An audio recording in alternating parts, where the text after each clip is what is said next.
Astaghfirullah. Bismillahirrahmanirrahim. Assalamualaikum warahmatullahi wabarakatuh. Alhamdulillah wassalatu wassalamu ala Rasulillah wa ala alihi wa sahbihi wa mawalah wa la hawla wa la quwata illa billahi wa ba'd. Alhamdulillah, segala puja dan puji hanya milik Allah subhanahu wa ta'ala.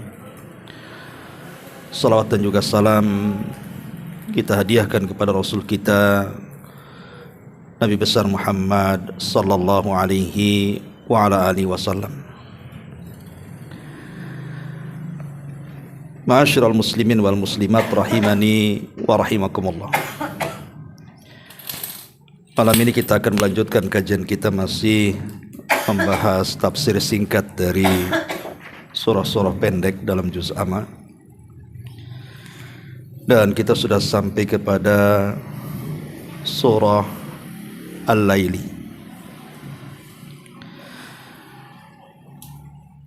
Surah Al-Lail ini ada asbab nuzul yang disebutkan oleh para ulama.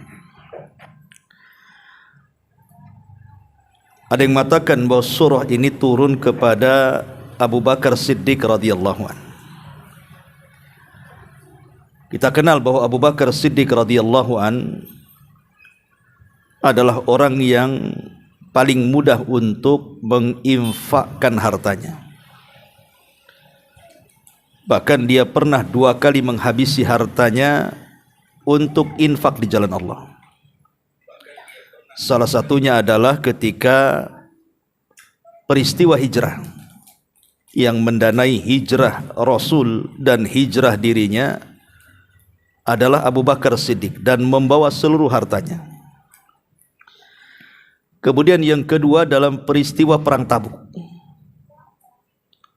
di mana Abu Bakar Siddiq radhiyallahu an menginfakkan semua hartanya sampai Rasul heran. Kemudian mengatakan, "Wahai Abu Bakar, kau tinggalkan apa anak dan istrimu?" Maka Abu Bakar mengatakan, "Aku tinggalkan kepada Allah dan Rasulnya." Maka dengan sebab ini turun surah Al-Lail, di mana Allah subhanahu wa ta'ala di akhir-akhir surat mengatakan, "Wa sayujannabuhal atqa alladhi yu'ti malahu yatazakka wa ma li ahadin indahu min ni'matin tujza illa ibtigha'a wajhi rabbihil a'la wa la sawfa yarda." Wa sayujannabuhal atqa, dan orang-orang atqa yang bertakwa, maksudnya Abu Bakar, akan terhindar dari neraka. Karena ketika dia bersedekah dalam rangka membersihkan hatinya, dan dia tidak menghendaki balasan dari manusia, dan kelak dia akan mendapatkan keridhaan Allah subhanahu wa ta'ala, dan dia pun akan redha. Jadi surah Al-Lail ini turun kepada Abu Bakar Siddiq radhiyallahu an, diambil dari ujung dari surah Al-Lail ini. Baik, kita mulai daripada surat Al-Lail dari ayat yang pertama dan begitu seterusnya. Allah mengatakan, "Wal-laili idza yaghsha wan-nahari idza tajalla wa ma khalaqadz-dzakara wal-untha." Di sini Allah subhanahu wa ta'ala bersumpah dengan 3 sumpah. Pertama, Allah bersumpah dengan malam. Wal-laili idza yaghsha, demi malam apabila sudah menutup dengan datangnya kegelapan. Wan-nahari idza tajalla, dan demi siang ketika tampak cahayanya. Wa ma khalaqadz-dzakara wal untha, dan demi yang menciptakan ada jenis laki-laki dan ada jenis perempuan. Ketika Allah subhanahu wa ta'ala mendahulukan malam dibandingkan siang, menunjukkan bahwa malam itu memiliki keistimewaan yang tidak didapat di siang hari. Apa itu? Disebutkan oleh para ulama bahwa ibadah yang dilakukan di malam hari itu lebih afdal dibandingkan ibadah yang dilakukan di siang hari. Tentu selain yang diwajibkan. Tentu ada alasannya kenapa para ulama mengatakan seperti itu. Pertama, bahwa ibadah malam itu biasanya mendekatkan kita kepada keikhlasan. Mau ria sama siapa malam-malam, orang tidur semua. Kecuali antum sholat malam kemudian live di TikTok, lain ceritanya. Ya. Tapi kalau seandainya antum tegak berdiri di malam hari di saat manusia tertidur, susah orang ria. Mau ria sama siapa? Mau ria sama jin? Tidak mungkin. Ini yang pertama.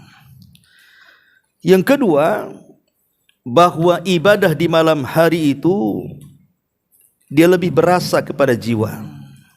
Dan itu disebutkan dalam surah Al-Muzammil, inna nasyi'atal laili hiya asyaddu wat'an wa aqwamu qila. Sesungguhnya bangun di waktu malam itu lebih berasa ketika seseorang itu sholat. Jadi lebih berasa khusyuknya. Dan ketika membaca Quran itu lebih menjiwai. Kemudian yang ketiga, bahwa ibadah di malam hari itu penuh dengan ijtihad, kesungguhan. Bagaimana tidak, dia harus melawan kantuk kan? Harus melawan gelap, harus melawan ngantuk, harus melawan takut, dan begitu seterusnya. Dan Allah Subhanahu wa taala mengatakan, "Wa man yujahidu fina lanahdiyannahum subulana." Siapa yang betul-betul sungguh-sungguh untuk meraih hidayah kami, kata Allah, maka akan kami berikan hidayah kepadanya. Jadi ada kesungguhan ibadah karena banyak penghalang-penghalangnya kan gitu. Apalagi kalau hujan, dingin, makin malas lah orang bangun itu. Ya. Kemudian juga ibadah malam juga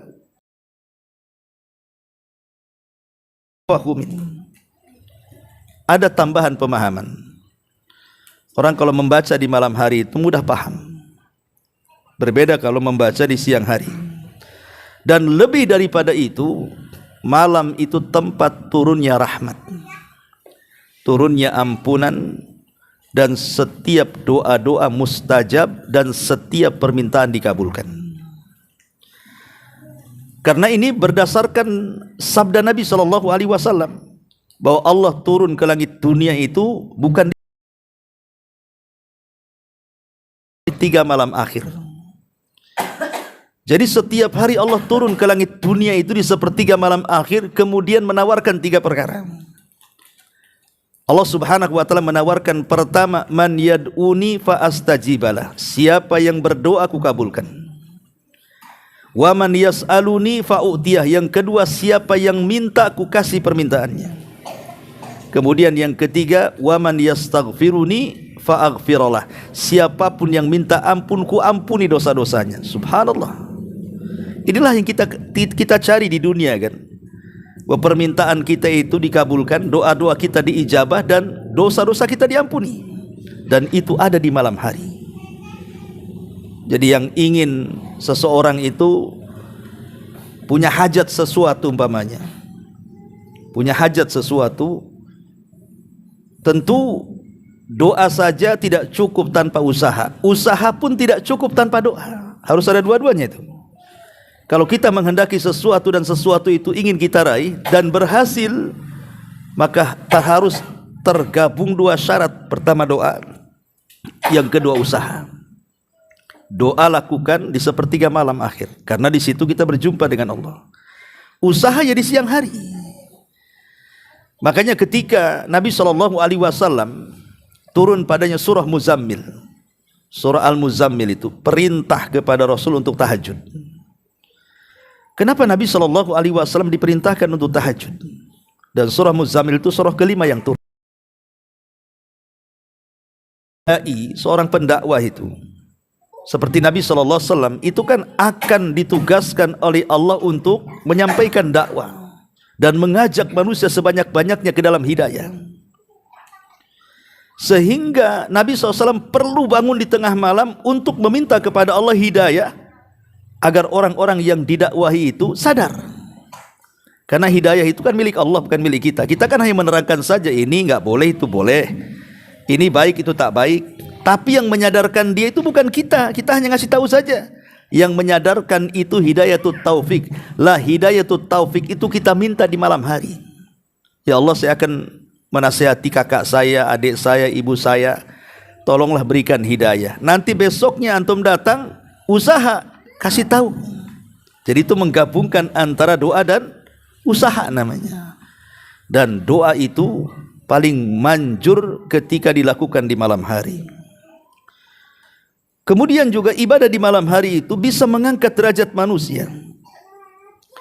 Bisa mengangkat derajat manusia.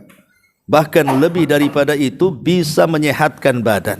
Karena kan begini, ada hadis yang mengatakan, saya, antum atau siapapun kalau tidur di malam hari, maka setan akan datang kepada kita kemudian akan mengikat tengkuk kita sebanyak 3 ikatan. Setiap ikatan setan akan mengatakan, nim naumatan tawilah, tidurlah dengan tidur yang nyenyak, malam masih panjang, padahal sudah subuh tuh. Kemudian diikat lagi, kemudian dibisikin gitu lagi, diikat lagi, dibisikan gitu lagi, sampai 3 ikatan. Tapi Rasul mengatakan, barang siapa yang terbangun kemudian berzikir, maka lepas 1 ikatan. Siapa yang bangun kemudian berzikir, maka lepas 1 ikatan. Yang kedua, kemudian dia beranjak wudu, maka lepas 2 ikatan. Kemudian yang ketiga, ketika 3 ikatan lepas dengan zikir, dengan wudu dan dengan salat, kata Rasul mengatakan, nanti di pagi hari jiwa kita akan bersih dan kita akan semangat hidup. Tapi sebaliknya kata Rasul, kalau seandainya ikatan itu tidak terlepas dari tengkuk kita karena tidak berzikir, tidak wudu, tidak salat, sama sekali tidak melaksanakan subuh gitu ya, maka hatinya akan jahat dan akan banyak masalah yang dia tidak tahu masalah itu datang dari mana. Artinya bu, ibadah di malam hari itu kan faedahnya besar itu untuk kita kan, baik untuk kesehatan atau untuk menghadapi sebuah permasalahan.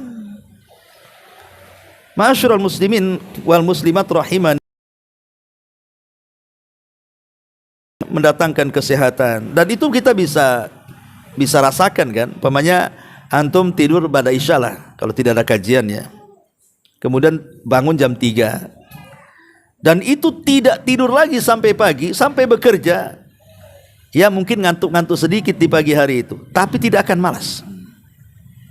Tapi coba seandainya antum tidur jam 2 atau tidur jam 3, walaupun bangun jam 10, itu rasanya badan ini sakit ya kawan, rasanya malas gitu kan. Itu bisa kita rasakan kok. Artinya wahyu itu ketika Nabi SAW memberikan arahan seperti itu memang sebuah kenyataan, kita bisa buktikan dengan kita sendiri gitu. Kalau kita memang cukup tidur dari pada isya sampai jam 3 itu, walaupun tidak tidur lagi sampai besok sampai malam lagi, itu badan kita akan sehat. Ma'asyiral muslimin yang dimuliakan Allah Azza wa Jalla, dari alasan-alasan inilah kenapa malam itu jauh lebih baik dibandingkan siang hari. Tapi walaupun demikian, ketika Allah Subhanahu wa taala bersumpah dengan malam, memang malam itu banyak keutamaan, tapi banyak juga kejahatan terjadi malam hari. Dari sini Allah Subhanahu wa taala meminta kepada kita hambanya untuk berlindung dari malam seperti berlindung kepada setan. Qul a'udzu birabbil falaq min syarri ma khalaq wa min syarri ghasiqin idza waqab. Ghasiqin idza waqab itu artinya malam apabila menutup. Kita harus berlindung dari malam apabila menutup, sudah gelap. Maksiat. Tapi kalau sudah datang di malam hari kemudian tidak tidur, pasti akan kepikiran maksiat tuh. Karena memang kekuatan setan itu menguat di malam hari. Mereka kirim di malam hari. Bahkan termasuk tersebarnya penyakit, bakteri dan begitu seterusnya, hewan-hewan yang membahayakan itu lepasnya di malam hari. Makanya kita disuruh berlindung dari malam hari, karena kejahatan itu umumnya di malam hari, maksiat juga umumnya di malam hari. Diskotik, pelacuran, perjudian, orang mabok, kelahi dan begitu seterusnya, itu rata-rata di malam hari. Makanya untuk mengatasi kehendak adanya maksiat di malam hari itu, Nabi SAW memberikan arahan kalau bisa tidur cepat. Kalau memang pada Isya itu tidak ada kegiatan dunia, nggak ada kegiatan akhirat, sudah tidur saja, supaya kita tidak kepikiran maksiat, tidak datang setan mengganggu kita. Ataupun kalau tidak maksiat, kita menghabiskan waktu percuma. Akhirnya disengaja kita tidak tidur sampai setelah lewat jam 12, jam 1 ngantuk, jam 2 tidur. Itu sengaja setan membuat kita akhirnya lupa tahajud, bahkan subuh pun bablas. Dari sini ikhwatu fillah muliakan Allah Azza wa Jal, maka di situ Nabi SAW kemudian melarang, ya, tidak boleh tidur setelah maghrib dan sangat membenci begadang setelah Isya, kecuali memang dikecualikan, kecuali ada urusan yang bermanfaat untuk dunia, umpamanya cerita bisnis, cerita usaha, atau manfaat untuk kehidupan akhiratnya, cerita agama, pengajian, atau mungkin ada tamu, kita ingin menghormati tamu, kita ajak makan, jalan ke sana kemari kan, akhirnya kita tidak tidur. Tetapi kalau tidak ada perkara-perkara seperti ini, maka sebaiknya tidur. Apalagi orang-orang yang sudah usianya di atas kepala 4, kepala 5, itu penting karena menjaga kesehatan dia. Ya. Baik, ma'asyiral muslimin wal muslimat rahimani wa rahimakumullah. Kemudian Allah Subhanahu wa taala mengatakan wal laili idza yaghsha, demi malam apabila menutup. Kemudian wan nahari idza tajalla, demi siang apabila nampak cahayanya. Dengan malam dari segi cuaca, di mana siang itu dibuat agak panas dan malam itu dibuat agak redup. Makanya malam hari ada dibandingkan bulan. Kenapa Allah Subhanahu wa taala bedakan cuaca seperti itu? Kenapa nggak disamakan saja bulan itu di malam dan di siang hari, atau matahari itu di siang dan di malam hari? Allah sengaja membuat waktu kapan kita istirahat, kapan kita bekerja. Makanya ketika siang itu dibuat panas, akhirnya darah itu kemudian naik, kemudian badan ini gerak jadinya. Tapi di siang hari sengaja diredupkan supaya mata kita ini mudah ngantuk, supaya istirahat. Coba bagaimana Allah Subhanahu wa taala mengatur waktu itu, kapan istirahat, kapan bekerja. Ya. Dan orang bekerja itu, ma'asyiral muslimin wal muslimat rahimani wa rahimakumullah, itu bukan perkara biasa, tapi bisa menjadi perkara luar biasa. Orang bekerja dalam rangka menghidupi keluarga itu bisa jadi luar biasa kalau kita ada niat. Karena Allah mengatakan, Rasul mengatakan innamal a'malu binniyat. Amal itu kan ditentukan niatnya. Nabi SAW mengatakan dalam sebuah hadis tentang keutamaan bekerja di siang hari. Inna minadz dzunub dzunuban la yukaffiru has-salatu wala siyam wala al-hajju wala al-umratu. Ada dosa-dosa itu, kata Rasul, tidak bisa digugurkan dengan salat, dengan puasa, dengan haji dan dengan umrah. Sahabat mengatakan, lalu dengan apa caranya? Kemudian Rasul mengatakan al-humumu fi talabil ma'isyati, dengan cara banyak kepikiran ketika dia mencari nafkah. Artinya ketika mencari nafkah itu kan terkadang Allah berikan kesulitan, terkadang Allah berikan kemudahan kan. Ada yang dimudahkan, kok enak cari uang itu. Tapi ingat bahwa Allah tidak mungkin, pasti satu hari itu akan datang susah itu. Entah susah di perusahaannya, bertengkar dengan atasannya, dipecat manajernya, kemudian akhirnya di PHK atau pengangguran, apalagi serabutan kerjanya susah.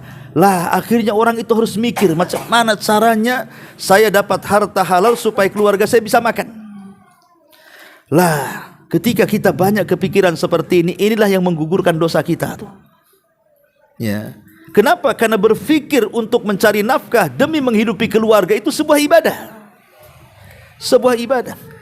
Itu lebih afdal dibandingkan kita menafkahi anak yatim yang jelas-jelas fakir, ataupun para fuqara wal masakin, atau janda-janda miskin, atau pembangunan masjid, pesantren, atau sebutkanlah antum infak kemana, maka menafkahi keluarga jauh lebih afdal dibandingkan infak-infak itu semua.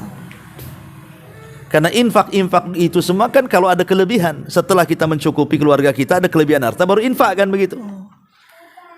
Jadi siang hari juga ada amalan yang luar biasa. Maka jangan pernah malas untuk bekerja, dan niatkan menghidupi keluarga itu karena Allah subhanahu wa ta'ala, sehingga cari yang halal dan cari yang baik. Kemudian Allah subhanahu wa ta'ala mengatakan, wa ma khalaqa dzakara wal untha. Ma di sini ma mausul, artinya walladzi khalaqa dzakara wal unsa, dan demi yang menciptakan laki-laki dan perempuan. Apa maknanya menciptakan laki-laki dan perempuan di sini? Maknanya Allah itu kalau menciptakan makhluknya pasti berpasangan. Allah itu kalau menciptakan makhluk pasti berpasangan. Tidak ada Allah menciptakan satu orang itu atau makhluk itu sendirian tanpa ada pasangannya. Pasti ada pasangan.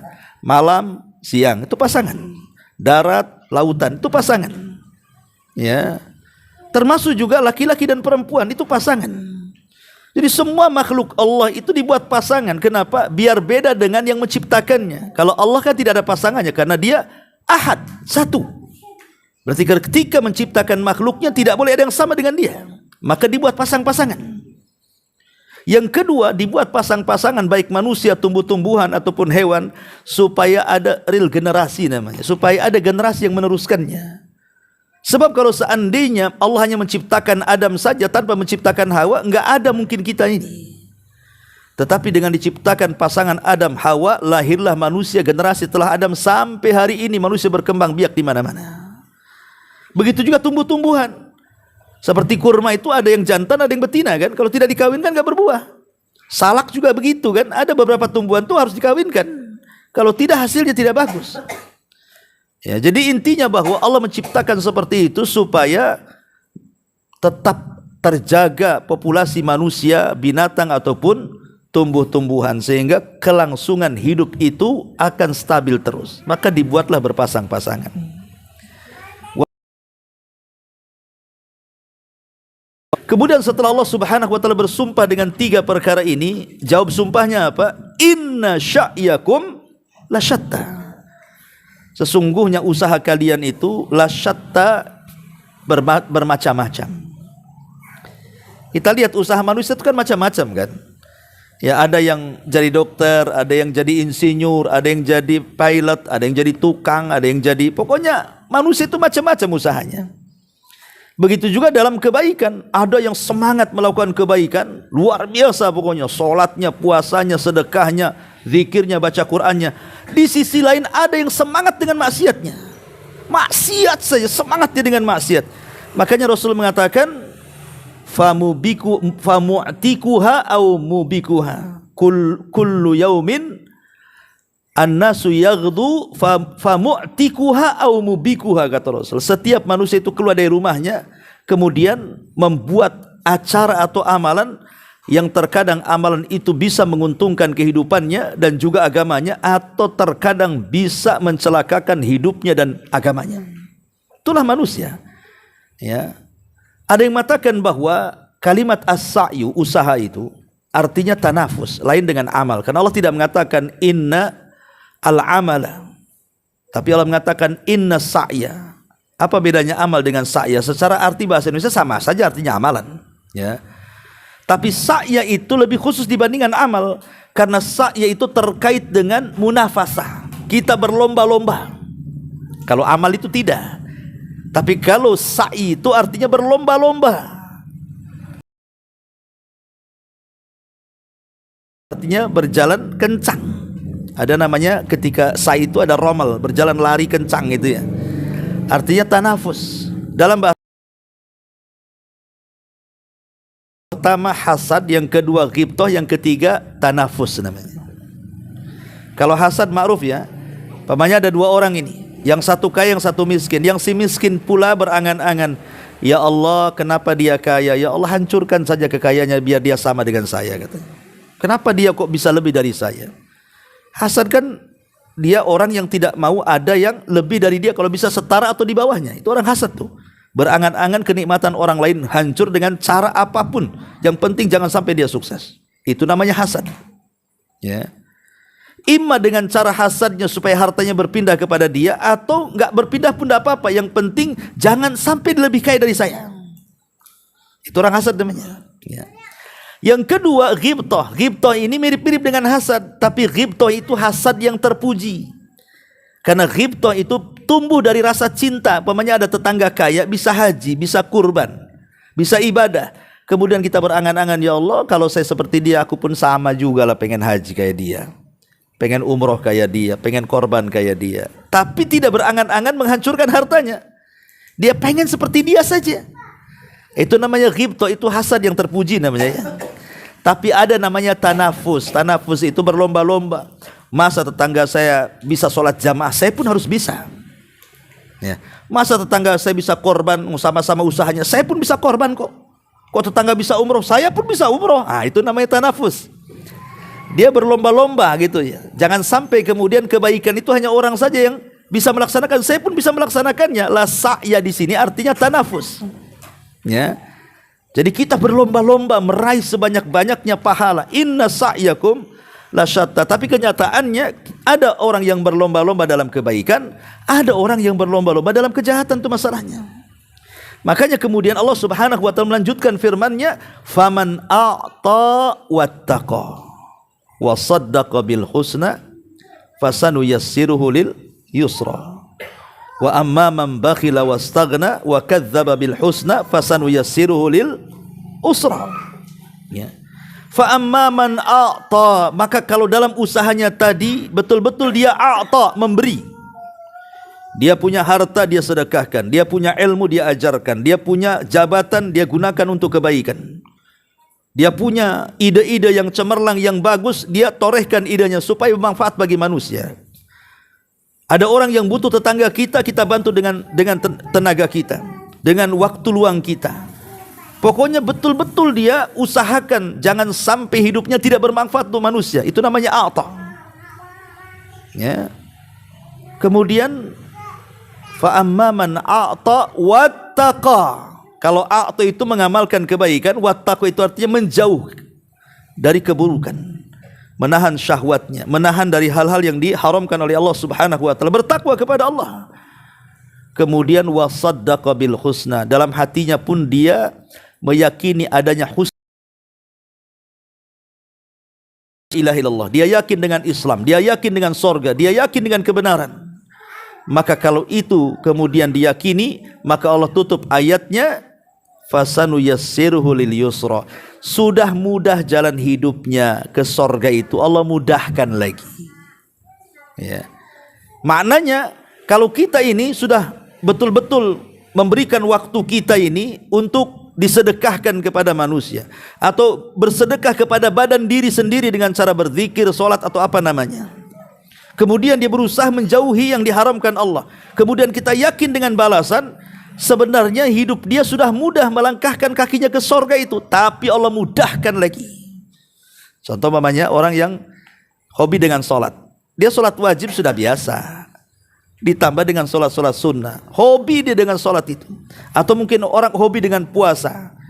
Ya, bukan hanya Ramadan saja, dia tambah dengan Dawudnya, dengan Senin Kemisnya, dengan puasa Dawudnya, dengan puasa Ayyamul Bidnya umpamanya. Artinya dia mudahkan tuh. Ya. Karena ibadah itu akan melahirkan ibadah yang lain, sama dengan maksiat akan melahirkan maksiat yang lain. Contoh umpamanya orang yang berhutang, kemudian tidak bayar di waktu yang harusnya dia bayar, itu udah maksiat itu. Kalau seperti ini melahirkan maksiat yang lain, mulai dia berdusta. Ya. Kemudian setelah berdusta, mulai dia mengkhianati amanah. Nanti sudah ketemu kapan mau bayar, minggu depan. Itu sudah berdusta tuh. Karena setelah minggu depan rupanya nggak dibayar, berarti dia khianat dengan janji kan. Banyak itu, nanti dari satu dosa itu akan beranak dosa-dosa itu. Lah sebagaimana dosa bisa beranak, maka ibadah juga bisa beranak. Orang kalau sudah bisa melaksanakan sholat 5 waktu, pasti dia bisa melaksanakan sholat sunnah di siang hari. Orang kalau sudah bisa melaksanakan sholat sunnah di siang hari, pasti dia bisa tahajud di malam hari. Akan melahirkan kemudahan-kemudahan. Kalau Allah Subhanahu wa taala sudah melahirkan kemudahan untuk melaksanakan ibadah dari satu ibadah ke ibadah berikutnya, fa idza faragta fansab, kalau selesai ibadah ini melakukan ibadah yang lain, maka Allah akan tutup seperti itu. Artinya dia kematiannya pasti ditutup dengan husnul khatimah. Kenapa? Karena sudah mudah jalannya ke sorga, Allah mudahkan lagi. Ya, itu namanya fasanu yassiruhu lil yusra. Tapi sebaliknya, fa amma man bakhila, kalau dia bakhil, punya harta tidak mau sedekah, bakhil, punya ilmu tidak mau diajarkan, bakhil, jabatannya untuk kepentingan dirinya dan tidak pernah untuk kebaikan, tidak pernah bersedekah kepada dirinya, entah dengan zikir, baca Quran, mengajak manusia kepada kebaikan, bakhil pokoknya. Dia hanya mementingkan dirinya saja. Wastaghna, dan merasa cukup dengan dirinya. Dia enggak butuh dengan Allah, enggak butuh dengan salat, enggak butuh dengan puasa, enggak butuh dengan sedekah. Pokoknya yang penting hidupnya senang menurut hawa nafsunya. Wa kadzdzaba bil husna, kemudian mendustakan bahwa di sana ada balasan setelah kematian. Maka Allah tutup ayatnya, fasanu yassiruhu lil usra, sudah mudah maksiatnya, Allah mudahkan lagi maksiatnya itu. Maka Allah akan permudah kesulitannya. Sudah sulit melakukan ibadah, Allah sulit, akhirnya dimudahkan maksiat, dan Allah tutup dengan kemaksiatan, sul khatimah, naudzubillah. Makanya kemudian Allah katakan, fa anzartukum naran taladza, kuperingatkan kalian, di sana ada neraka. Jangan sampai kita bakhil, jangan sampai kita mengumbar maksiat. Nanti Allah Subhanahu wa taala, jangan sampai kita mendustakan balasan setelah kematian. Ingat, di sana ada neraka, kata Allah. Fa anzartukum naran taladza, kuperingatkan kalian ada neraka yang menyala di sana. Fa anzartukum naran taladza la yaslaha illal ashqa, yang tidak mungkin menyentuh kecuali orang-orang yang celaka. La yaslaha illal asqa. Ya. Ma'asyiral muslimin yang dimuliakan Allah Subhanahu wa taala. Sebelumnya Allah Subhanahu wa taala mengingatkan soal harta. Ya. Bahwa harta itu apabila manusia sudah binasa, di mana Allah Subhanahu wa taala mengatakan bahwa harta itu tidak akan berguna idza taradda, apabila manusia sudah binasa. Kemudian Allah mengatakan, wa inna alaina lal huda wa inna lal akhirata wal ula. Ingat bahwa harta dan hidayah itu tidak ada yang punya melainkan Allah Subhanahu wa taala, dan akhirat dan dunia juga yang menentukan Allah Subhanahu wa taala. Di 3 ayat ini Allah Subhanahu wa taala ingatkan soal harta. Kalau kalian bakhil, terserah kalian.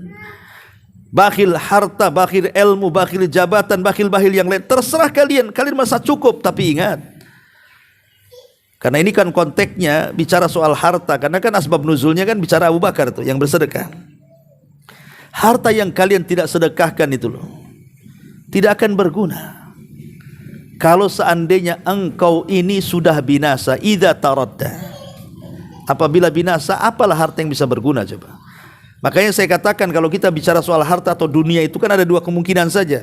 Boleh jadi dunia yang meninggalkan kita, atau kita yang meninggalkan dunia. Boleh jadi harta yang meninggalkan kita, atau kita yang meninggalkan harta. Harta yang meninggalkan kita, datang tsunami, habis rumahnya. Ya, datang gempa, roboh rumahnya. Datang corona, pilot perusahaannya. Itu harta yang meninggalkan kita namanya. Tapi kalau kita meninggalkan harta, artinya kita yang mati.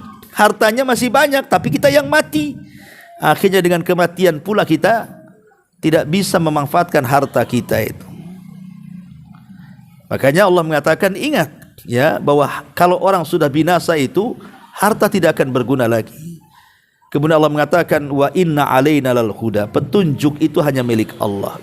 Maka mintalah petunjuk kepada Allah. Kita diajarkan 17 kali loh dalam setiap hari itu kata-kata ihdinas siratal mustaqim dalam setiap salat wajib kan. Artinya kita minta petunjuk supaya kita jangan bakhil, supaya kita jangan merasa cukup kepada diri dan tidak butuh kepada Allah, supaya kita jangan sampai mengingkari adanya balasan setelah kematian. Minta petunjuk kepada Allah agar kita bisa memberi dan tidak bakhil, agar kita senantiasa bisa menekan maksiat dan menjauhi larangan Allah Subhanahu wa taala, agar kita bisa mengamalkan la ilaha illallah syariat Islam yang dengan itu mengantarkan kita ke dalam sorga. Karena ingat, dunia dan sorga itu milik Allah. Wa inna lana lal akhirata wal ula. Begitu juga akhirat dan dunia itu hanya milik Allah subhanahu wa ta'ala. Ma'asyiral muslimin yang dimuliakan Allah azza wa jalla, Allah mengatakan la yaslaha illal ashqa.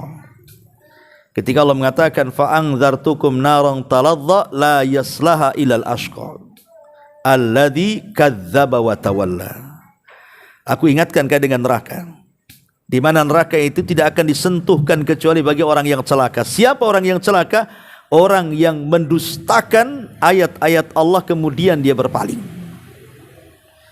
Dia enggak merasa sholat itu penting, makanya dia tinggalkan sholat. Dia tidak merasa puasa itu penting, makanya dia meninggalkan puasa Ramadan. Itu banyak di masyarakat kan. Sholat itu malas. Kadang-kadang saya lihat tukang-tukang dah susah di dunia kerjanya, capek, keringat, gaji tak banyak, tak sholat pula dia. Coba kan. Orang kaya masih mending lah senang di dunia kan. Ini sudah kere, dah susah. Dia hidup saja dari situ kerjanya. Ketika teng azan itu, malah ngerokokan lagi, diem. Tunggu jam 1 kerja lagi. Hari-hari seperti itu. Janganlah kita sudah fakir di dunia masuk neraka pula kan gitu ya. Harusnya kan kalau sudah kita susah di dunia, makanya kenapa orang itu harus banyak mengingat kematian kayaknya. Jadi orang-orang yang fakir itu harus banyak mengingat kematian, karena orang ingat mati itu biasanya yang kaya jadi lemes, kemudian yang fakir jadi semangat. Orang kaya kalau ingat mati lemes dia. Duh, gimana kalau mati harta saya? Lemes jadinya dia. Orang fakir kalau ingat mati jadi semangat. Gak apa-apa saya fakir di dunia, tapi janganlah saya tidak masuk surga. Semangat ibadah akhirnya dia. Ya, jadi orang-orang yang sudah susah di dunia janganlah dipersulit pula di akhirat. Dengan cara apa? Tidak atau mendustakan ayat-ayat Allah subhanahu wa ta'ala dan berpaling dari ayat-ayat Allah subhanahu wa ta'ala. Tapi Allah tutup ayatnya wasayujannabuhal atqa. Tapi Allah pasti akan menjauhkan orang-orang yang bertakwa itu dari api neraka. Siapa orang bertakwa? Alladzi yu'ti malahu yatazakka. Orang yang menginfakkan hartanya dalam rangka membersihkan jiwanya. Wa ma li ahadin indahum min ni'matin tuzza. Betul-betul dia tidak mengharap balasan apa yang sudah disedekahkannya. Saya hanya balasan Allah saja. Maka orang seperti ini Allah mengatakan wala saufa yarda. Pasti dia akan mendapatkan redanya Allah subhanahu wa ta'ala. Jadi surah Al-Lail ini secara global adalah sebuah pelajaran sebenarnya bagi kita saat meraungi kehidupan dunia. Jadi di dunia ini harusnya kita ini banyak memberikan manfaat baik untuk diri sendiri ataupun untuk orang lain dengan cara memberi. Punya ilmu, ajarkan. Punya harta, sedekahkan. Punya jabatan, gunakan untuk kebaikan. Punya tenaga, korbankan. Punya waktu, korbankan. Jangan sampai kemudian per detik dalam kehidupan kita ini tidak ada yang bermanfaat. Makanya lihat 3 ayat pertama, wal-laili idza yaghsha wan nahari idza tajalla wa ma khalaqadz dzakara wal untha inna sa'yakum lasyatta. 3 ayat ini sebenarnya kalau kita ambil petik pelajaran, apapun yang antum raih pasti akan sukses. Pertama Allah mengatakan wal-laili idza yaghsha wan nahari idza tajalla. Ini bicara soal waktu. Kan malam dan siang kan bicara waktu.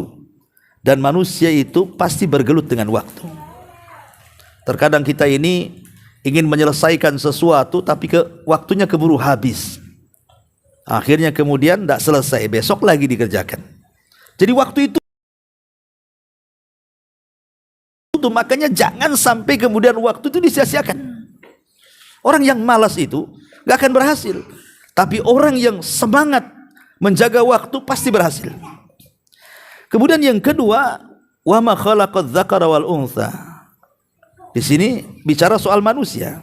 Ada laki-laki dan perempuan dan kemudian lahirlah generasi. Artinya ada orang yang hadir di situ dalam rangka mengelola waktu. Kemudian inna sayyakum lasyatta, ini bicara amal, bicara kerja. Ya, bicara kerja dan semangat kerja. Kalau ada manusianya, ada waktunya, semangat bekerja, oh, pasti akan berhasil. Ya, jadi ayat pertama saja menginspirasi kita itu. Kalau kita hendak menginginkan sesuatu dari urusan dunia atau akhirat, maka bekerja dengan cara rajin. Jangan sia-siakan waktu, karena setiap waktu itu kalau orang barat itu sekian ribu kalau lewat menurut mereka, ya. Sehingga orang-orang barat itu mereka betul-betul memanfaatkan waktu luar biasa. Masa kita kemudian orang Islam yang dalam Al-Quran itu selalu diingatkan soal waktu, justru kita malas-malas, kemudian berangan-angan ingin senang gitu ya, dan kalau mati pun ingin masuk surga, dari mana juntrungannya?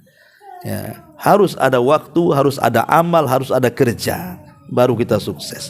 Wallahu a'lam bishawab. Ini yang bisa sampaikan dari surah Al-Lail yang singkat, mudah-mudahan manfaatnya. Subhanaka wa bihamdika asyhadu an la ilaha illa anta astaghfiruka wa atubu ilaik. Allahu taala alam. Assalamualaikum warahmatullahi